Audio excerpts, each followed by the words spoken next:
चलिए स्टार्ट करें बेटा। Yes sir. तो लास्ट क्लास में अपन लोगों ने मैश एनालिसिस और नोडल एनालिसिस इन सब के न्यूमेरिकल अपन ने देखे थे। और कुछ न्यूमेरिकल्स आप लोगों को असाइनमेंट के लिए सॉल्व करने के लिए दिए गए थे, है ना। तो उनके जो आंसर्स हैं वो मैं आपको बता दूंगा। पहले आप लोग खुद उसको सॉल्व करने की कोशिश करें। और मैंने मूडल पर उसका पोर्टल ओपन कर दिया असाइनमेंट सॉल्व करने के लिए। अब आज की क्लास में जो अपन इसमें जो अपना एक इम्पोर्टेंट जो टास्क है वो अपना ये है कि अभी तक जो अपन ने स्टडी करा है उसका एक बार अपन ब्रीफ रिव्यू कर लें कि जो भी आपका इसमें डीसी सर्किट या फर्स्ट यूनिट में जो अपने बेसिक कंसेप्ट हैं वो वाले कंसेप्ट एक बार रिव्यू करके फिर अपन स्टार्ट करेंगे अपने थ्योरम्स वाला पार्ट। ठीक है ना। बाकी उसके अलावा अगर किसी मैश और नोडल में कि कहीं भी कोई प्रॉब्लम आए तो वो आप मुझसे पूछ सकता है। चलिए, तो सबसे पहले तो मैं आपको बता दूं कि अपन लोगों ने डीसी वोल्टेज और के जो वेरिएशंस हैं वो अपन ने देख लिया था कि किस किस टाइप से अपन डीसी वोल्टेज के बारे में बताते हैं, है ना। और ये कुछ सिंबल्स हैं इसके लिए जो अपन अलग अलग डिफरेंट डिफरेंट सेल के लिए हो या बैटरी के लिए हो या स्विच के लिए हो, एमीटर, वोल्ट मीटर, लैंप वगैरह के ये चीजें हैं। सबसे पहले स्टार्टिंग इसमें जो है वो it is start from the principle of Ohm's law, मतलब इलेक्ट्रिसिटी की स्टार्टिंग जो अगर अपन कर रहे हैं तो it is basically start from the George Simon Ohm. ठीक है। It is V equal to I R, ये भी सब जानते हैं अपन। इसमें इसमें दो तरीके के आपकी वैल्यू होती हैं। या तो आपकी जो आर की वैल्यू है, ठीक है ना, आर की वैल्यू या तो आपकी जीरो होगी या फिर the value of R is infinite. ठीक है ना। इसके बेसिस डिपेंड करता है कि जो सर्किट है वो आपका शॉर्ट सर्किट है या फिर ओपन सर्किट है ना। अब मैं आपको एक चीज और बताना चाहूंगा कि अपन बार बार ये चीज देखते हैं कि सीरीज सर्किट और पैरेलल सर्किट, इसका एक छोटा सा एग्जांपल और मैं आपको बताना चाहूंगा कि मान लीजिए ये जो अपना एक फिगर अपन यहाँ पे मेंशन कर रहे हैं इन दिस विंडो, तो यहाँ पे अगर अपन 10 वोल्ट और 5 ओम ये दोनों ही, अगर अपन इन दोनों एलिमेंट्स की बात करें तो these both these elements R series, ये दोनों आपके सीरीज में ही कनेक्टेड होते हैं। ठीक है ना। और इसी के साथ अगर अपन रेजिस्टेंस की भी अपन ने बात करी थी तो resistances are also connected in, और उसका जो अपन ने इक्विवेलेंट रेजिस्टेंस अपन ने फाइंड आउट किया था, R equivalent, the value of that R equivalent is equal to the R one plus R two plus R three. इस तरीके से इसमें आइडेंटिफाई था। क्लियर। इसी तरीके से अगर अपन पैरेलल सर्किट की बात करें तो for the on the basis of the parallel circuit, यहाँ पे जब आपका 2 ओम, 3 ओम एंड 2 एम, ये तीन जो ब्रांचेस अपन कनेक्ट कर रहे हैं, ये three branches these are in parallel. ठीक है ना। तो ब्रीफ रिवीजन है एक तरीके का जो अभी तक अपन ने जो टॉपिक्स देखे हैं। इसी तरीके से सर्किट में अपन लोग सीरीज और पैरेलल कॉम्बिनेशंस, ये कॉम्बिनेशन भी यूज कर सकते हैं किसी भी रेजिस्टेंस या रेजिस्टिव सर्किट को सॉल्व करने के लिए। जैसे यहाँ पे सर्किट नंबर वन सर्किट में अपन देख रहे हैं, तो यहाँ पे रेजिस्टेंस आर वन तो आपको दिया ही हुआ है। In addition to this R one, ये जो आर टू और आर थ्री है, ये जो कॉम्बिनेशन आपका दिखा रहा है, this combination will give the parallel combination of resistance, the value of R two and R three. Similarly in figure two, अब यहाँ पे क्या हो रहा है, यहाँ पे इस फिगर में कोई बताएगा आप में से कि जो number two, figure number two में है, यहाँ पे अपन कॉम्बिनेशन कौन सा यूज कर रहे हैं। पैरेलल। सर R2 और R3 सर सीरीज में है और फिर ये पैरेलल में हो जाएगा R1 के। हाँ, ठीक है, वेरी गुड। बेटा स्टूडेंट्स आज कम क्यों है क्लास में, बाकी स्टूडेंट्स कहाँ पे हैं। उनको बोलो ज्वाइन करने के लिए, फिर थ्योरम वाला कंसेप्ट स्टार्ट होगा, वो छूट जाएगा फिर सब। तो मैं रिवाइज करा रहा हूँ, ठीक है। तो इस फिगर में अपन क्या कर रहे हैं, the value of R2 and R3, ये दोनों ही आपके सीरीज में है रेजिस्टेंसेस, और इसी के साथ पैरेलल में रेजिस्टेंस R1 कनेक्ट किया हुआ है। इसी तरीके से एग्जाम्पल अपन अलग अलग इसके सॉल्व कर सकते हैं। जैसे कि मान लीजिए कि अपना कोई भी, ये वाला एग्जाम्पल अपन सॉल्व कर रहे हैं, ये सॉल्व एग्जाम्पल है, तो इसमें अपन क्या किया है, इसमें बेसिकली क्या किया हुआ है, सीरीज पैरेलल कॉम्बिनेशन की तरह इसको सॉल्व किया हुआ है। 4 ओम, 6 ओम और 3 ओम, ये तीन रेजिस्टेंस आपके दिए हुए हैं। सबसे पहले क्या किया इसमें, 6 ओम और 3 ओम, ये दोनों रेजिस्टेंस का पैरेलल कंसेप्ट यूज किया, जिससे जो वैल्यू आई आपकी with the help of parallel combination, वो आई आपकी 2 ओम, ठीक है ना। फिर सीरीज कॉम्बिनेशन से इसकी जो वैल्यू आई है वो यहाँ पे आई है, पर्टिकुलर इसकी वैल्यू आ गई अपनी 6 ओम, है ना। तो अपन ने क्या किया यहाँ पे, ये निकाल लिया कि इसमें पर्टिकुलर, ये चीज अपन क्यों कर रहे हैं, तो ये चीज क्यों कर रहे हैं, क्योंकि अपन को ये निकालना है सबसे पहले कि इस पर्टिकुलर सर्किट में करंट कितना फ्लो हो रहा है। तो करंट की वैल्यू निकालने के लिए सबसे पहले अपन ने क्या किया, यहाँ पे सीरीज पहले कॉम्बिनेशन ऑफ रेजिस्टेंस यूज किया हुआ है, और उसी से आपकी इसमें करंट की वैल्यू आई है, जो वैल्यू आ गई आपकी 3 एम्पियर, ठीक है।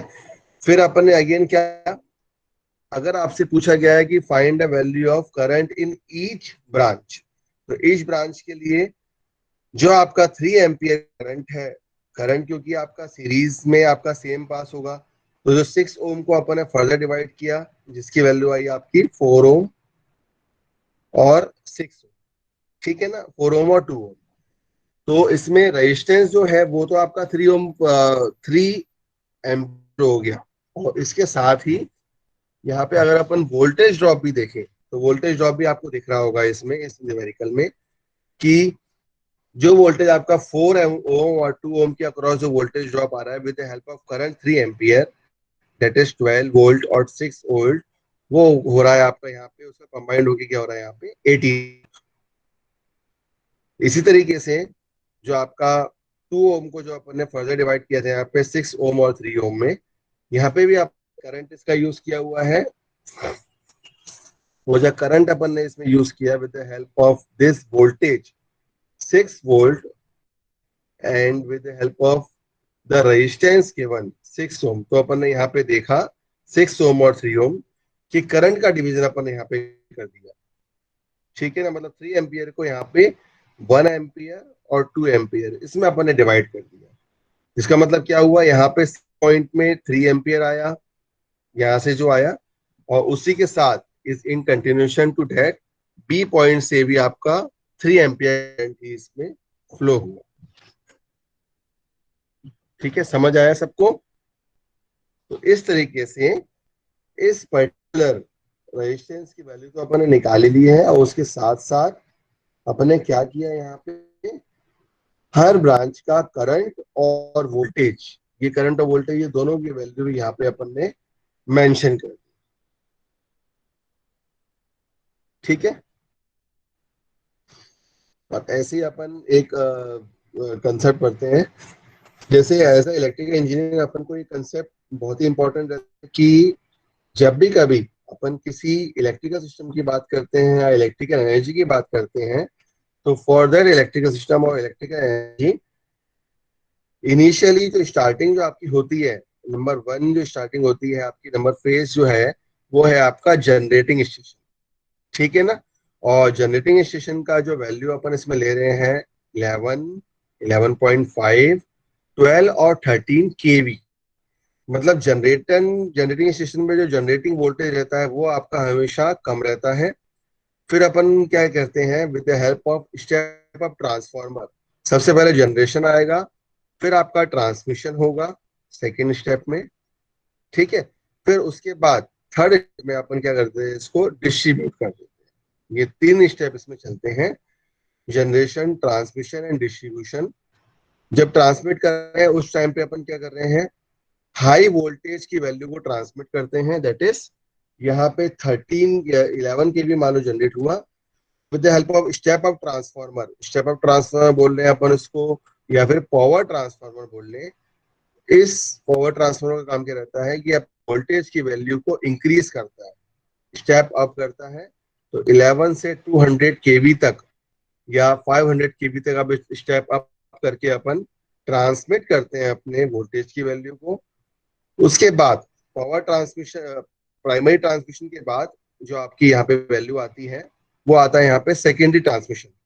अब क्योंकि ट्रांसमिशन तो हो गया आपका 220 केवी में, फिर अपन स्टेप डाउन ट्रांसफार्मर से अपन क्या करते हैं, फिर जो भी आपको वैल्यू चाहिए, चाहे आपको 11 केवी चाहिए, चाहे वो आपको कोई सी वैल्यू चाहिए, तो यहाँ पे 200 केवी और 32 केवी का जो लगा हुआ है, इसके बाद यहाँ से अपन इसको स्टेप डाउन करके फिर अपन फर्दर इसको आगे डिस्ट्रीब्यूट करते हैं।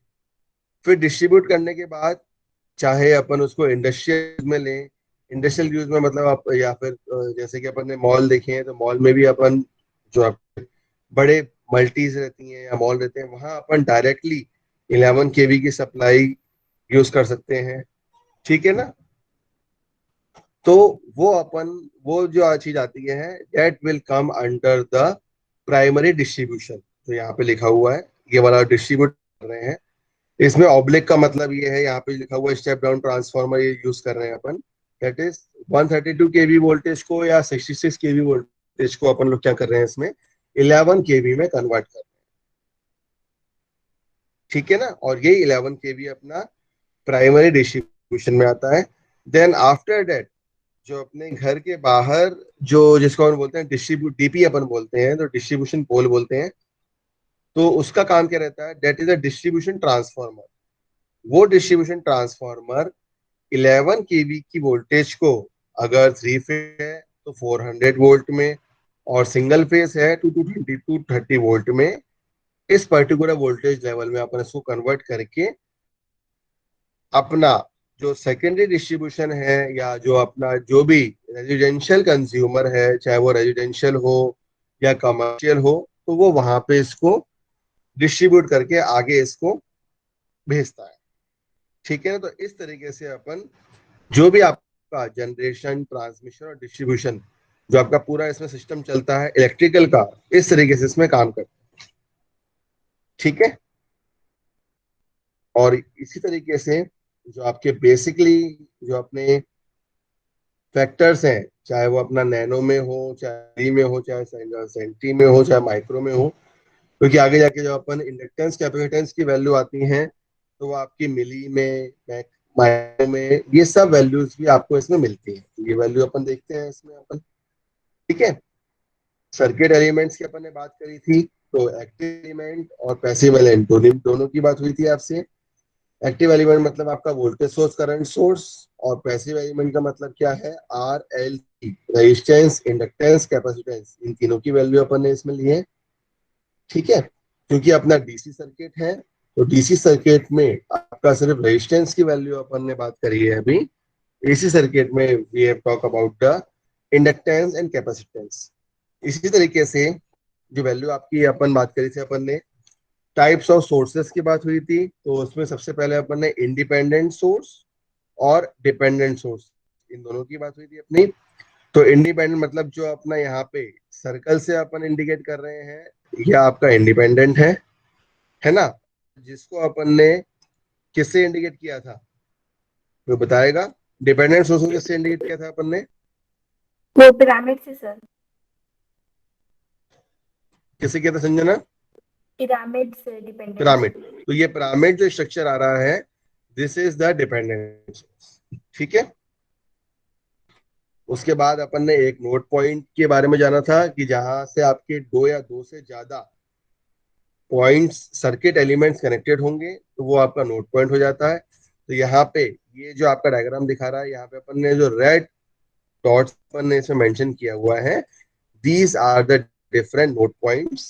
ठीक है। जिसको अपन ए बी सी डी इस तरीके से इसमें अपना मेंशन किया हुआ है इसमें। ठीक है ना। देन आफ्टर दैट ब्रांच की बात अपन करते हैं, तो ब्रांच में बेसिकली मतलब ये होता है कि जो दो नोड को अपने आइडेंटिफाई कर, जैसे कि मान लीजिए यहाँ पे अपना ब्रांच की अगर हम बात कर रहे हैं, तो ये आपकी R1 branch, R2 branch, R3 branch, B1 branch, B2 branch. तो ये बेसिकली ये बता रही है कि जहां अपन ने दो नोड पॉइंट्स को कनेक्ट कर दिया है, या जहां पे कोई एलिमेंट आपने कनेक्ट किया हुआ है, उसको अपन with the help of branch indicate कर सकते हैं। क्लियर? इस तरीके से एग्जांपल्स हैं ये वाला प्रेजेंटेशन भी मैं आप लोगों को शेयर कर दूंगा। इसीलिए मैंने पहले सोचा कि अभी तक अपन ने पढ़ा हुआ है उसको एक बार बेसिकली इसको देख लें, फिर अपन थ्योरम में आए। इसके बाद लैप और लूप और मैश के बारे में आपको बताया गया था, है ना। सिमिलरली जंक्शन, जहाँ पे तीन या तीन से ज्यादा पॉइंट्स आपके कनेक्टेड होंगे, वहां पे अपन उसको जंक्शन पॉइंट से इंडिकेट किया था। ठीक है, यहाँ पे अपना ए पॉइंट में क्या है, R1, R2, R3 अपन इसमें देख रहे हैं। इसी तरीके से यहाँ पे जितने भी एलिमेंट कनेक्ट होंगे ना, तीन या तीन से ज्यादा, उसको अपन जंक्शन पॉइंट से करेंगे, है ना। ऐसे एग्जांपल्स है आपके लूप के। अब अपन ने एक यूज किया था करंट डिवीजन रूल और वोल्टेज डिवीजन रूल। तो करंट डिवीजन रूल का मेन कंसेप्ट ये है कि जब कभी भी आपको किसी पर्टिकुलर दो रेजिस्टेंसेस आपके पैरेलली कनेक्टेड हैं, और उस पैरेलली कनेक्टेड रेजिस्टेंस में अगर आपको एक इंडिविजुअल करंट की वैल्यू निकालनी हो, चाहे वो I1 हो या I2, अगर वो आपको वैल्यू निकालनी हो, तो वो अपन with the help of this formula, current division rule की हेल्प से निकाल सकते हैं। जैसे मान लीजिए कि R2 के अक्रॉस अगर अपन को करंट की वैल्यू निकालनी है, ठीक है ना, तो इसका फॉर्मूला क्या होगा, I2 तो अपन यूज करेंगे, I2 की वैल्यू अपन को निकालनी है। तो the value of I2 is equal total current, कितना आपका अवेलेबल है वो हो जाएगा, मल्टीप्लाई बाय, हमेशा करंट डिवीजन रूल में अपन करेंगे इसमें, जो भी आपका पैरेलल रेजिस्टेंस आपका कनेक्टेड है, उस पैरेलल रेजिस्टेंस की वैल्यू अपन यूज करेंगे और न्यूमरेटर में, और डिनोमिनेटर में आपका टोटल जो रेजिस्टेंस आपका गिवन रहेगा वो अपन यहाँ पे न्यूमेरिकल में यूज करेंगे। Value of I2 is equal to total current I multiply by इसके अपोजिट में जो ब्रांच आपकी कनेक्टेड है वो R1 divide by R1 plus R2। इस तरीके से अपन इसको यूज करें, ठीक है। सिमिलरली जब अपन वोल्टेज डिवीजन रूल की बात करेंगे, मतलब जो आपका रेजिस्टेंसेस R1 और R2 ये दोनों सीरीज में आपके कनेक्टेड हैं, तो इसमें जो भी आपका वोल्टेज ड्रॉप निकालना है, अगर V1 के अक्रॉस या V2 के अक्रॉस, तो उसमें भी अपन ये करेंगे, टोटल वोल्टेज से मल्टीप्लाई करेंगे जब अपन V1 की वैल्यू निकाल रहे हैं यहाँ पे, ठीक है। और यहाँ पे क्या करेंगे, यहाँ पे जो मल्टीप्लाई होगा वो उस रेजिस्टेंस का होगा जिस रेजिस्टेंस के अक्रॉस अपन वोल्टेज की वैल्यू निकाल रहे हैं, और डिवाइड कर देंगे अपन होल रेजिस्टेंस जो आपका R1 प्लस R2 रेजिस्टेंस इसमें गिवन है।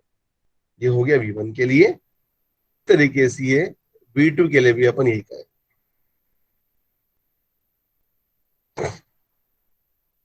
ठीक है। तो ये कुछ इसके एग्जांपल्स हैं ऐसी सीरीज और पैरेलल कॉम्बिनेशन के, है ना, जो अपन करंट जैसे दो एमीटर आपके पैरेलल में कंबाइंड है, तो आप इजीली ये बता सकते हैं कि उसमें जो करंट जो फ्लो होगा वो 3 एम्पेयर में करंट फ्लो हो जाएगा, because these are connected in parallel. Similarly अपन को नोटेशन भी देखना पड़ेगा, क्योंकि यहाँ पे जो है, यहाँ इस वाले एग्जांपल में क्या था, 2 एम्पियर और 1 एम्पियर दोनों अपवर्ड डायरेक्शन में थे, इसलिए आपका अपवर्ड डायरेक्शन में 3 एम्पियर आ गया, ठीक है ना। सिमिलरली 2 एम्पियर यहाँ पे अपवर्ड है, 1 एम्पियर यहाँ पे डाउनवर्ड है, तो जो करंट का क्वेश्चन आएगा, क्योंकि I1 आपका ऊपर है 2 एम्पियर, I2 आपका नीचे है 1 एम्पियर, तो I1 माइनस I2 ओके जो करंट जो मिलेगा आपका वो आपका 1 एम्पियर आएगा, और डायरेक्शन आपका वही रहेगा जो करंट आपका इसमें जिसकी वैल्यू ग्रेटर है, 2 एम्पियर की वैल्यू ग्रेटर है, इसलिए इसकी वैल्यू ने अपवर्ड इसका डायरेक्शन दिया हुआ है। इस तरीके से अपन करंट की वैल्यू भी इसमें ले सकते हैं, ठीक है ना। ऐसे ही सीरीज में जो अपना कनेक्टेड होता है कोई करंट, तो इसका मतलब ये है कि यहाँ पे जो आपका करंट की वैल्यू जो है, that current is same. 3 ampere अगर अपना फ्लो हो रहा है किसी भी सर्किट में, तो थ्री पर्टिकुलर 3 एम्पियर फ्लो होगा उसमें, है ना। इसी तरीके से वोल्टेज के बारे में भी है, यहाँ पे वोल्टेज डिवीजन रूल से यहाँ पे अपन ने लिखा हुआ है कि 2 वोल्ट है, तो यहाँ पे इसका इक्विवेलेंट जो अपना वैल्यू आ रही है पैरेलल में वो 2 वोल्ट आ रही है ना। और ये एग्जाम्पल है इसके।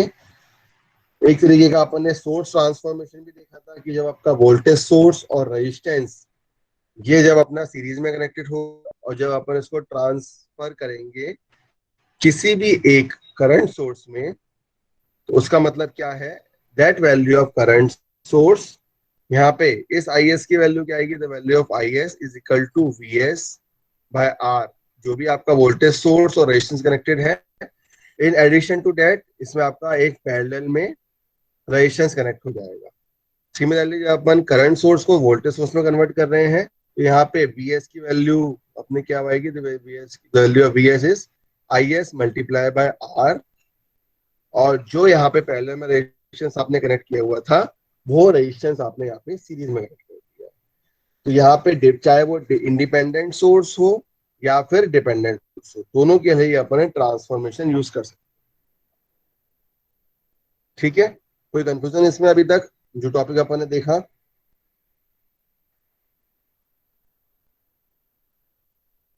इसी के बाद जब अपन ने मैश और नोडल एनालिसिस अभी यूज लास्ट क्लास में किया था, वहां अपन ने किरचॉफ्स करंट लॉ का यूज किया था नोडल में। तो उसमें अपन ने देख लिया summation of I equal to 0, फिर summation of incoming current equal to summation of outgoing current, इस तरीके से इसको देखा था। तो किरचॉफ, इसको अपन किरचॉफ करंट लॉ को जंक्शन लॉ भी अपन बोलते हैं, लॉ बोल लीजिए या फिर इसको अपन रूल बोल देते हैं, ठीक है ना।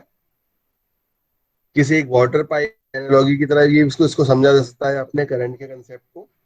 मतलब यहाँ से भी आपका करंट पानी का फ्लो आ रहा है, यहाँ से भी आ रहा है, और तो पानी यहाँ से अपना आउट हो रहा है, ठीक है ना। सिमिलरली किरचॉफ वोल्टेज लॉ, मतलब केवीएल में जो भी आपका अलजेब्रिक सम रहेगा पोटेंशियल डिफरेंस का, that will be equal to 0। जो आईआर ड्रॉप वोल्टेज डिफरेंस रहेगा उसकी इक्वेशन अपन ने देखी थी मैश में। तो ये बेसिकली मैंने आपको बताया था क्योंकि अपन अभी तक इसमें केवीएल केसेस पढ़ा था, इस अपन ने इसको देखा था। अब इसमें स्टार्ट करेंगे जो आज की क्लास है, ठीक है। अभी तक कोई डाउट तो नहीं किसी को मैश या नोडल में, उसके न्यूमेरिकल्स में जो अपन ने देखे थे?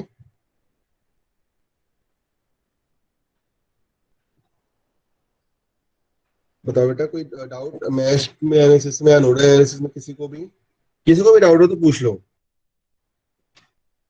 उसके न्यूमेरिकल सॉल्व करने में और उसे कंसेप्ट में।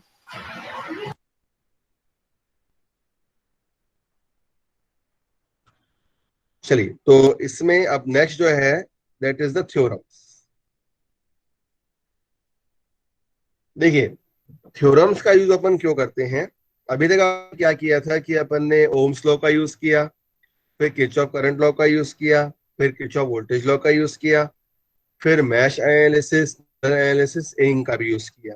अब इन सब में क्या होता है कि कभी कभार कोई पर्टिकुलर कोई ऐसा न्यूमेरिकल आता है जिसमें क्या होता है, जिसमें अपन को थोड़ा जल्दी न्यूमेरिकल्स को सॉल्व करना हो, या फिर को इजी मैनर में न्यूमेरिकल सॉल्व करना हो, या फिर अपन को उस सिस्टम की एफिशिएंसी को इंक्रीज करना हो, उसके लिए अपन क्या करते हैं, we have used the theorem. तो इसके लिए सबसे पहले लिखिए इसमें 2 लाइनें कि वाई थ्योरम्स आर यूज। तो ये थोड़ा इंपॉर्टेंट कंसेप्ट है, तो इसमें लिखिए एज सीन अर्लियर,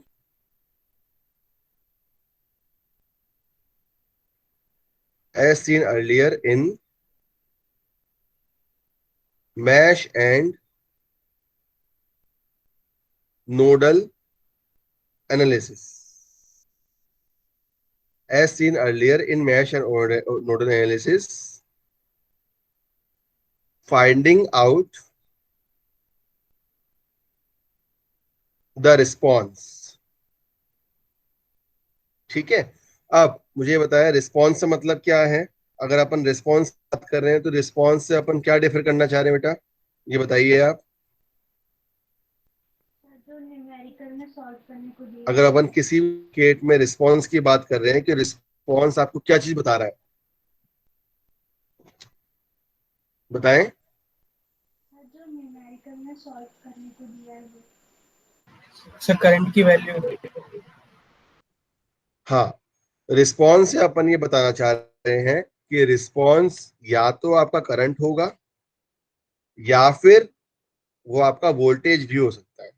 ठीक है ना, मतलब करंट और वोल्टेज दोनों को ही अपन रिस्पॉन्स लेके सकते हैं। ठीक है, finding out the response through a particular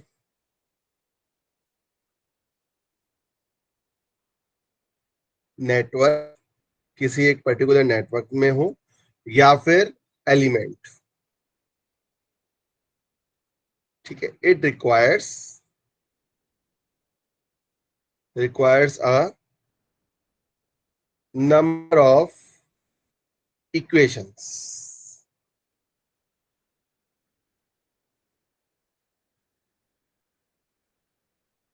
ठीक है, तो अभी तक अपन ने क्या देखा, मैश और नोडल में if we finding out the response, चाहे वो करंट हो या वोल्टेज हो, किसी भी पर्टिकुलर नेटवर्क में या एलिमेंट में, वो क्या करता है, it require number of equation.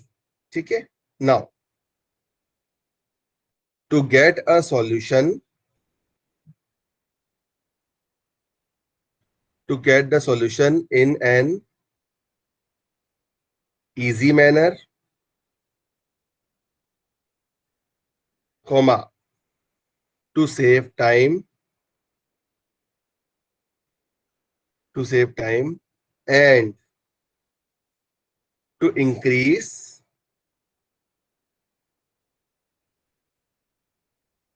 efficiency of system, efficiency of the system,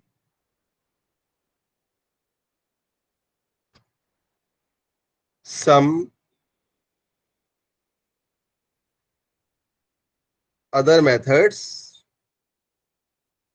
were developed.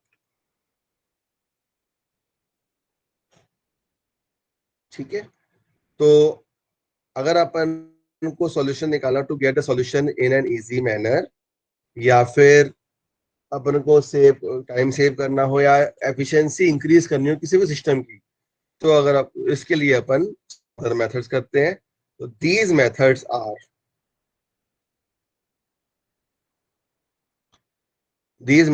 Are certain theorems. ठीक है ना, these method are certain theorem with the help of which with the help of which we can analyze the,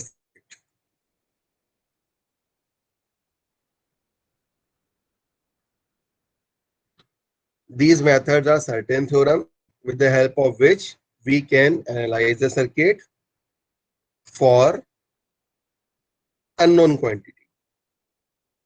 समझ आई, मतलब unknown quantity के लिए अपन इस method का use करते हैं। Clear,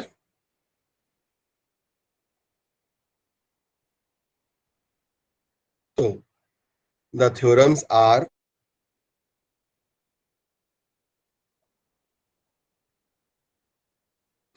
are number 1, number 1 is superposition theorem,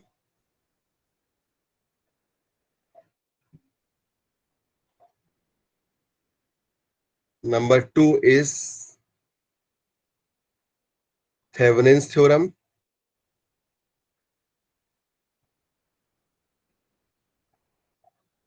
and the number 3 is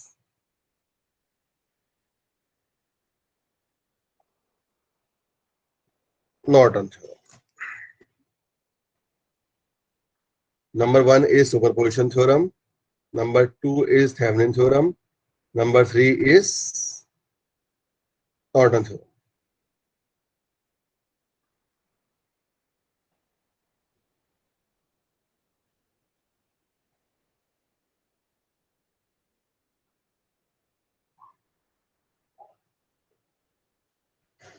चलिए,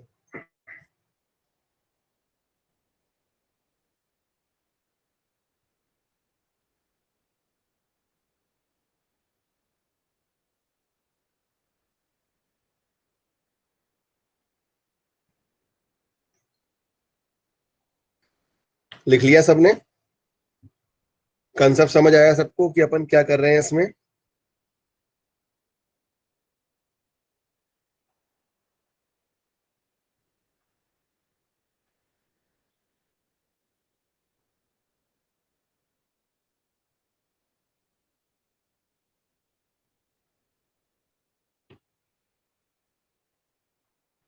सबसे पहले अपन ने लिखा कि अपन ने अभी तक क्या किया, ठीक है। उसके बाद अपन ने कहा है कि अपन को अगर सिस्टम में कोई सॉल्यूशन में कोई चेंज करना है या एफिशिएंसी इंक्रीज करनी है या फिर उसके बारे में समझना है, तो उसके लिए अपन क्या कर रहे हैं, ठीक है। उसके बाद अपन ने देख लिया कि ऐसा कौन सा मेथड है। तो मेथड में वैल्यू अपनी आ रही है इसमें, that is the method are the theorems. तो थ्योरम में भी क्या चीज है, सुपरपोजिशन थ्योरम, नॉर्टन थ्योरम और थेवेनिन थ्योरम, ये तीन चीजें इसमें।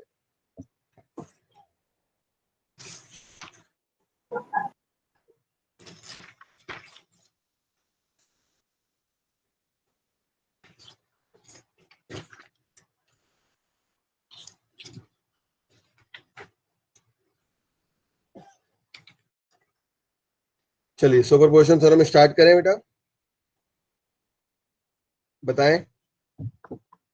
Yes sir. चलिए, तो सबसे पहले नंबर वन जो अपनी है, that is the superposition theorem, है ना। ये तीन थ्योरम्स हैं अपनी इसमें इंपॉर्टेंट, जिसके अपन को न्यूमेरिकल्स। और इसमें सबसे अच्छी चीज ये है कि थ्योरम का अपन को स्टेटमेंट, प्रोसीजर और उसका एप्लीकेशन। एप्लीकेशन का मतलब यही है कि अपन उसको किस तरीके से उस थ्योरम को अपन सॉल्व कर रहे हैं, जो भी आपकी इसमें थ्योरम की वैल्यू आ रही है, ठीक है। तो सुपरपोजिशन थ्योरम के लिए सबसे अपन ये करेंगे कि इसका स्टेटमेंट लिखेंगे कि स्टेटमेंट क्या कहता है ना। तो इसमें लिखिए सुपरपोजिशन थ्योरम। अभी स्टेटमेंट नहीं है, अभी इसके बारे में है, मैं आपको बता रहा हूँ इसमें कि क्या बोलते हैं, बस थ्योरम में क्या क्या चीज होते हैं। Superposition theorem helps us to determine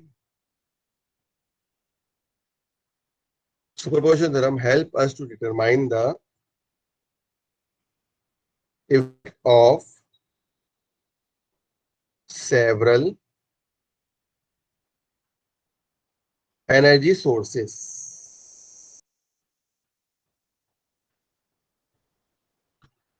acting simultaneously acting simultaneously on a system, ठीक है।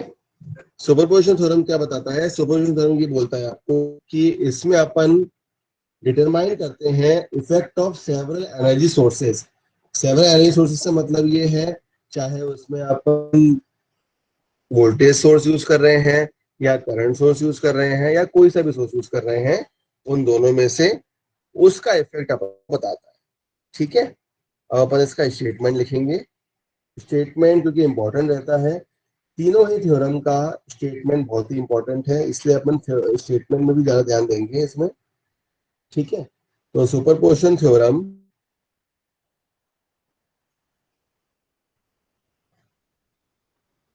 states that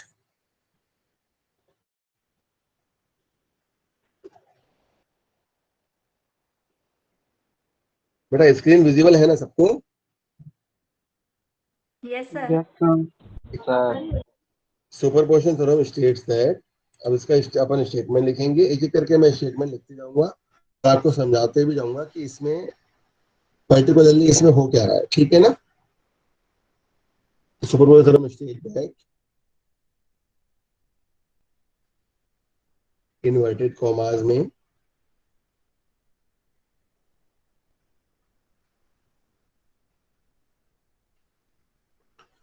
in a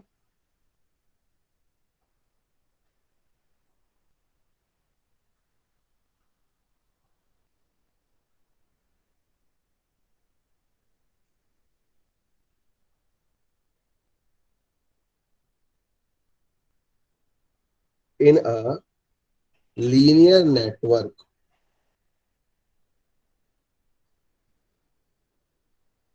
in linear network having more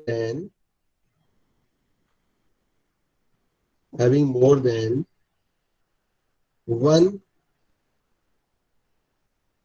voltage and current source, ठीक है। सबसे पहले मैं आपको एक पहली वाली लाइन एक्सप्लेन कर दूं कि इसमें in a linear network having more than one voltage and current source, मतलब कोई सा भी आपका एक लीनियर नेटवर्क है उसमें आपके एक या एक से ज्यादा voltage and current source available है, ठीक है ना, comma the total current,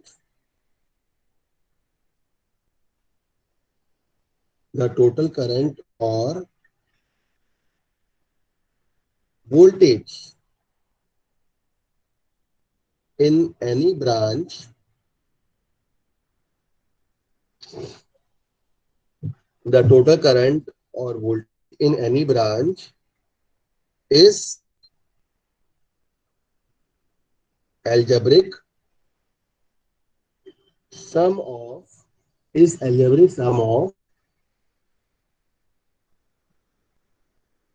currents or voltages in that branch,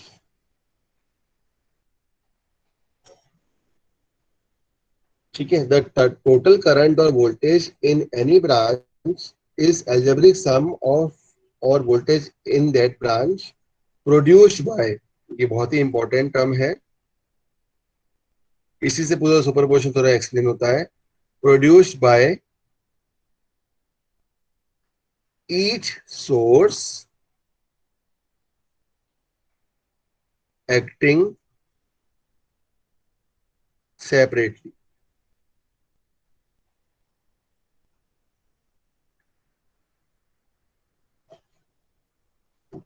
ठीक है।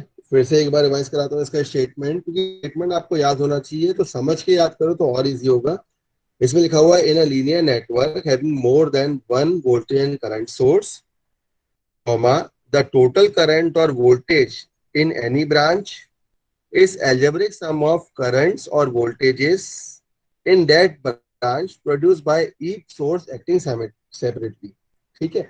इसका मतलब ये है कि मान लीजिए आपको कोई किसी सर्किट में एक वोल्टेज सोर्स एक करंट सोर्स दिया हुआ है, ठीक है, और आपको एक पर्टिकुलर किसी रेजिस्टेंस में करंट की वैल्यू फाइंड आउट करनी है, तो अपन क्या देखेंगे, अपन ये देखेंगे कि उस पर्टिकुलर रेजिस्टेंस में सबसे पहले वोल्टेज सोर्स का जो इफेक्ट आ रहा है, वोल्टेज सोर्स से इसमें कितना करंट आ रहा है वो अपन देख लेंगे।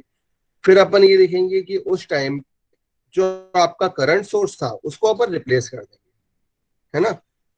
फिर नेक्स्ट स्टेप में अपन क्या करेंगे कि करंट सोर्स से अपन ये इफेक्ट देखेंगे कि उस पर्टिकुलर ब्रांच में करंट सोर्स से आपका कितना वैल्यू आ रही है करंट की उस पर्टिकुलर गिवन रेजिस्टेंस, वो अपन करंट देख लेंगे, और लास्ट में अपन दोनों का सम कर लेंगे, ठीक है ना, दोनों का अलजेब्रिक सम कर लेंगे। यही चीज लिखा गई है इसमें लास्ट में कि produce by each source acting separately, acting separately से मतलब ये है कि अपन वन बाय दोनों सोर्सेस का यूज करें। ठीक है, समझ आया स्टेटमेंट आप लोगों को?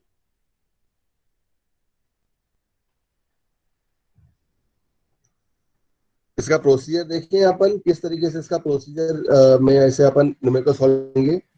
Procedure yes sir. Next next class में बस का न्यूमेरिकल देखेंगे। ठीक है, सर आज लैब में भी यही पढ़ाया था सर, सुपरपोजिशन। अच्छा अच्छा अच्छा, हाँ। ठीक है, तो इसका प्रोसीजर, सबसे पहले इसका प्रोसीजर अपन देखेंगे। तो प्रोसीजर में नंबर वन, इसमें आपके स्टेप्स हैं। ठीक है, तो इसमें लिखिए the various steps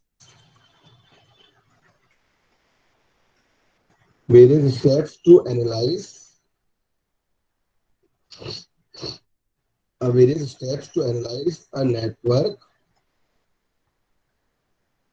having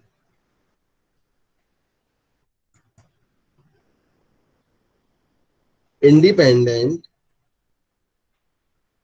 sources RS under.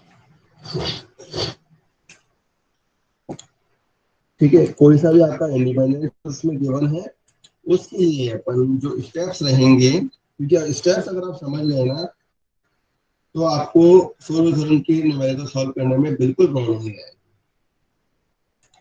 ठीक है, step number one, step one लिखिए इसमें, select any one select any one source in the circuit. Select any one source in the circuit whose partial response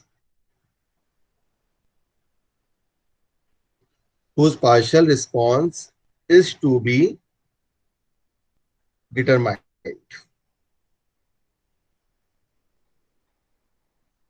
ठीक है, सबसे पहले अपन क्या करेंगे, इसमें अपन सिलेक्ट कर लेंगे इसको, कोई भी एक सोर्स को जिसका पार्शियल रिस्पॉन्स आपको फाइंड आउट करना है।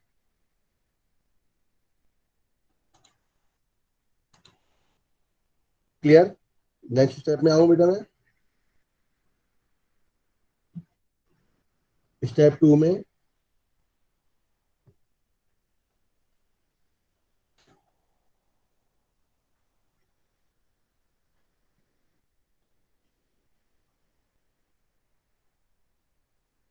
फर्स्ट स्टेप लिखा आप लोगों ने,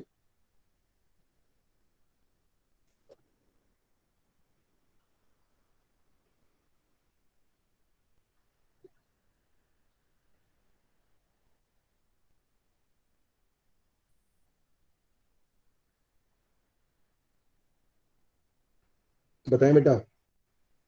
सर ये पार्शियल के बाद में क्या लिखा है सर? डिटरमाइंड, मैं उसको फिर से एक बार लिख देता हूँ, नहीं whose सर, partial डिटरमाइन नहीं response सर, ये लिखा है ना REO सर, ये पार्शियल के बाद में। रिस्पॉन्स रिस्पॉन्स मैं अच्छा फिर सर, से एक बार रिस्पॉन्स। देता हूँ इसको। ठीक है, अगर समझ नहीं आ रहा तो select any one source in the circuit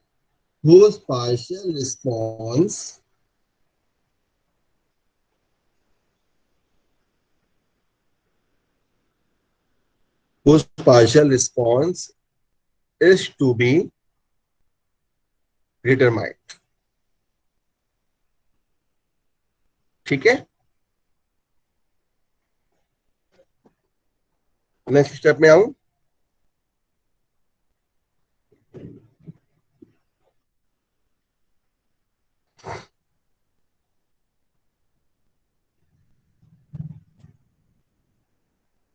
step number two, replace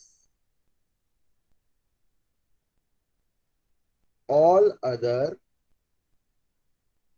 replace all other independent voltage source replace all other independent voltage source by short circuit and all other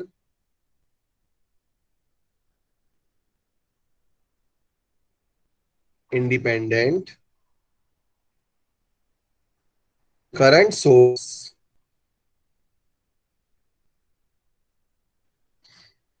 all other independent current sources by open circuit। ठीक है, सबसे पहले क्या किया अपन लोगों ने, अपन ने इसमें क्या किया कि सॉरी, कोई भी एक सोर्स सिलेक्ट कर लिया अपन ने। ठीक है, अब एक सोर्स जब सिलेक्ट किया है तो उस टाइम पे जो आपके अदर सोर्सेस हैं उसको आप रिप्लेस कर देंगे, है ना। अगर वोल्टेज सोर्स है तो वो शॉर्ट हो जाएगा, और करंट सोर्स है तो वो क्या हो जाएगा, वो आपका ओपन हो जाएगा। ओपन हो जाएगा। That will be treated as open.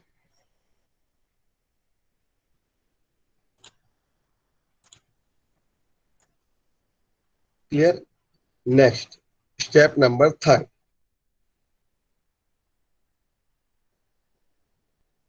है ना। स्टेप नंबर 3 में लिखिए आप, यूज मैश और nodal analysis. use mesh or nodal analysis to determine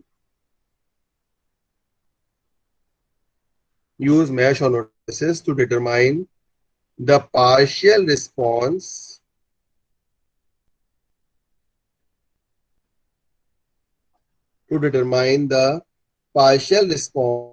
of the source selected in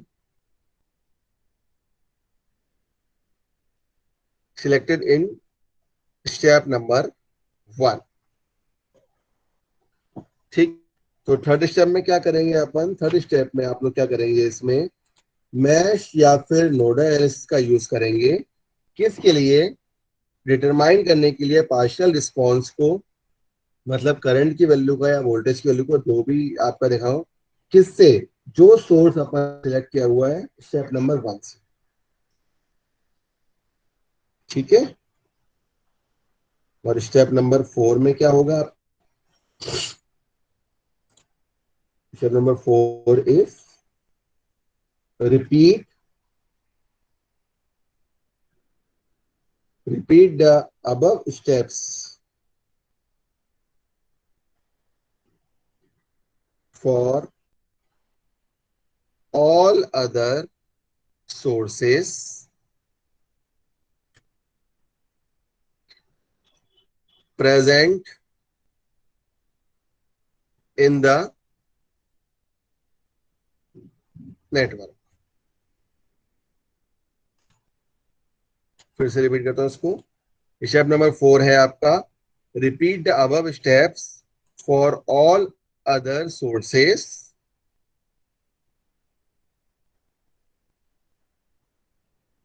present in the network.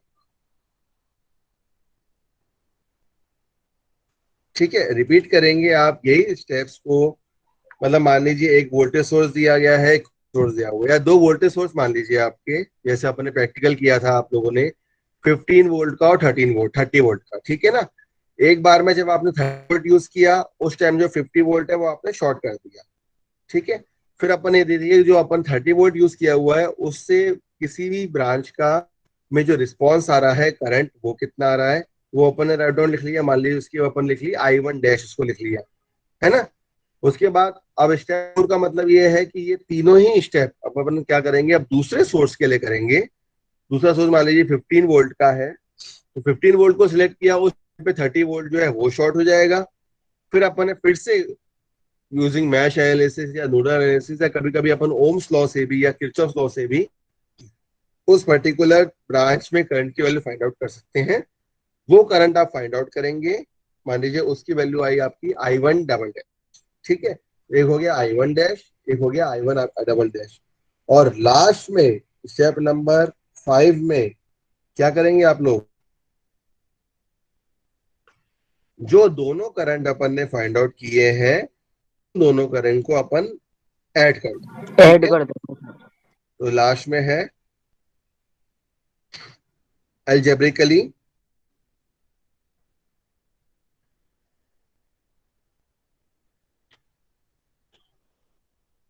Algebraically add up all the algebraically add up all the partial responses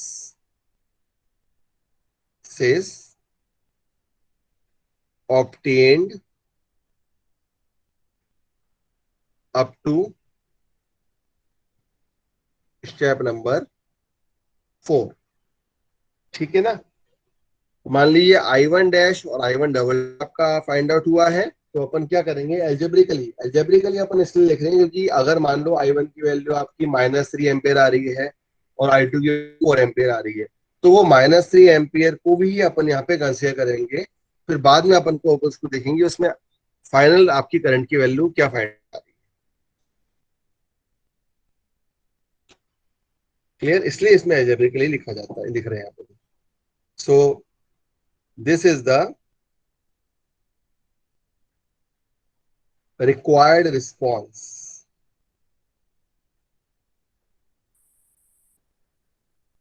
for sorry, this is a required response using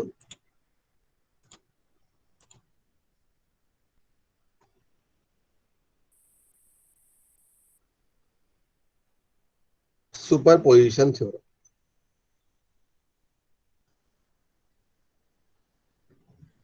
ठीक है, तो ये आपका required response है किसी भी एक superposition theorem को सॉल्व करने के लिए। समझ आया।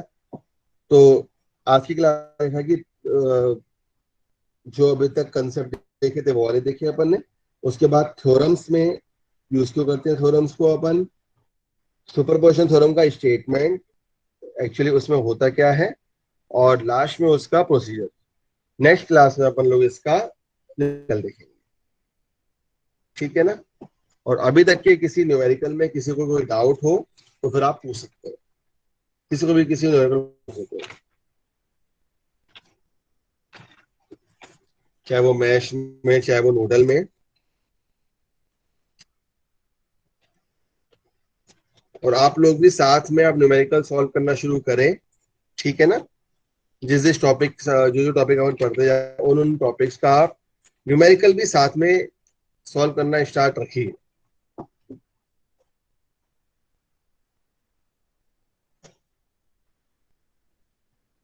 क्लियर। तो आज जो एब्सेंट है उनको बता देना कि सुपरपोजिशन थ्योरम का आज थ्योरम्स स्टार्ट हुए हैं, उसमें प्रोसीजर है। नेक्स्ट क्लास में अपन इसका जो अपन ने स्टेप बाय स्टेप इसका प्रोसीजर लिखा हुआ है इसी के अकॉर्डिंग इसके अपन न्यूमेरिकल देखेंगे।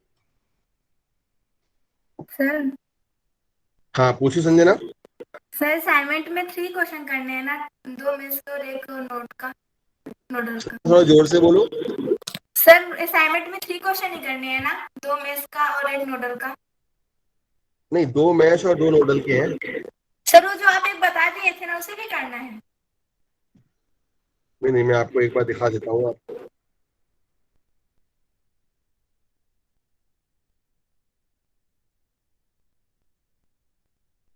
देखो, मैश अपन ने यहाँ से स्टार्ट किया था। Yes sir.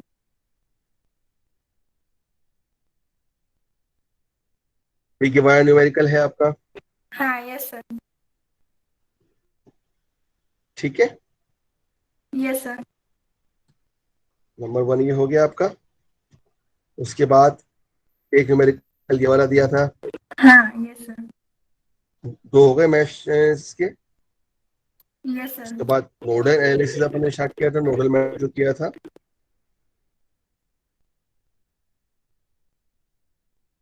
एक न्यूमेरिकल ये हो गया इसका। Yes sir. ठीक है, जिसमें अपने करंट की वैल्यू निकालनी है, और एक इसके बाद जो न्यूमेरिकल किया था ये वाला, इसका भी अपन ने वोल्टेज और करंट की वैल्यू ये अपन ने छह दी थी, ये भी सॉल्व करने के लिए। Yes sir. लास्ट के दोनों इसके और दो न्यूमेरिकल मैच के।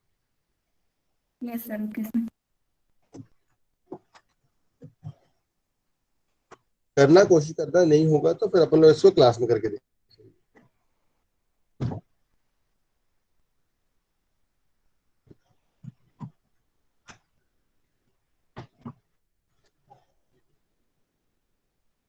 ठीक है, तो थ्योरम्स मैश और नोडल के न्यूमेरिकल्स एक बार आप अच्छे से देखना, और सुपरपोजिशन थ्योरम का अपन न्यूमेरिकल नेक्स्ट क्लास में। ओके।